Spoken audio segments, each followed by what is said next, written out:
Hey, it's Veronica and Erika with the Context and Color of the Bible podcast. Woohoo! And we're here. You get to see our faces today. This is not our normal recording studio, but we're here to say, let's memorize Psalm 91.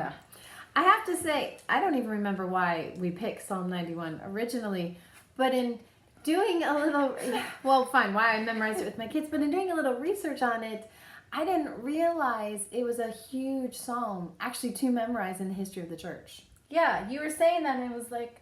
Oh. Yeah, apparently throughout the centuries, Psalm 91 has been a big deal when people go through hard times, they struggle. They actually think early on they were putting it in little amulets that you would wear as magic charms. No, we don't recommend that. Right. But that's the picture. The picture of this psalm is it's such a powerful trust psalm that people have used it throughout centuries, millennia even. Mm-hmm.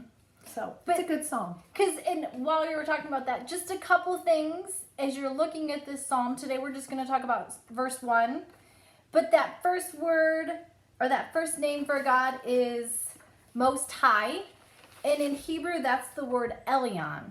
And if you've ever read Randy Alcorn, he often uses that name for God. And he said because that emphasizes God's uniqueness and his supremacy above all others. It reminds us that he's creator of heaven and an earth, and owner of all. And then because it's such a hard name for God to put into an English word, Marv Rosenthal said, you could kind of think of it as the strongest strong one. So as you're memorizing that, as you're meditating it on this next week, these next couple of days, think about, he's the creator of all, he's unique, and he's the strongest strong one who knows no bounds. His authority transcends all boundaries between heaven and earth, between spirit beings, physical beings. And Marv Rosenthal says, there is nothing and no one within the infinite universe that does not fall within his domain and jurisdiction. So this is the God we are declaring our trust in as we learn this psalm. And this is why it's probably been memorized for centuries and become that psalm that everyone falls to. So those are just a couple thoughts on what you see in this picture, what you see in this first verse. Just to give you an idea of Psalm 91 as a whole, it's 16 verses. We're going to do 2 verses a week. We're going to ask you to memorize. We think everybody can handle 2 verses a week. And the first 2 verses are the introduction. They're giving you the basic, we're trusting this God. And then 3 through 13 break it down in all these terrible situations. Here's how we trust our God. And then 14 through 16 is where God responds and says, because you trust me so well, here's the blessing. Here's the promise I have for you. Another way, as you're reading through this psalm, and I'd recommend read it through several times, picture Jesus and his life with this psalm. But so that's the kind of behind the scenes, think about, meditate on. Right. But now let's get to the practical here. How do you memorize?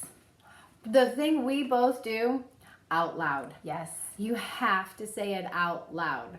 So, and I would repeat it. And out loud in a regular speaking voice. Not a, he who dwells in the shelter of the Most High. Right.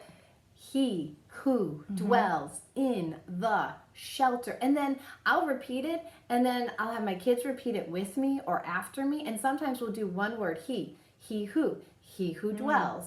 Or I'll have them repeat it with a different emphasis. He who dwells in the shelter of the Most High. He who dwells in the shelter of the Most High. So emphasize different words as you're repeating it, and that makes sure, am I saying dwells? What does dwells mean? And sometimes I don't meditate on it a ton as I'm trying to get it in. It's after I start to really think about it. Right. Then the other thing too is say it throughout the day. Make it part of brushing your teeth. So you do it in the morning and at night. I often have whatever I'm memorizing photocopied by my bathroom mirror and by my kitchen sink, because that's where I spend time both places throughout the day. So then you're just incorporating it into, here's what I'm doing today, and I practice it. And I've made for Facebook and Instagram slides, pictures you can screenshot of the verse, so throw it on your phone. Right. So if you're waiting in line, if you're out grocery shopping, if you're at a red light, you have it there to just glance at. So use those images we've created to help give you reminders throughout the day. Right.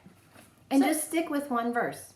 Yes. One bite. Take 3 days to do Right. verse 1. Yeah, just focus on that. Get it down so you could say it by that third day, or take 5 minutes. I'm going to sit on the couch 5 minutes and I'm just going to recite this verse over and over again till I've got it down like that.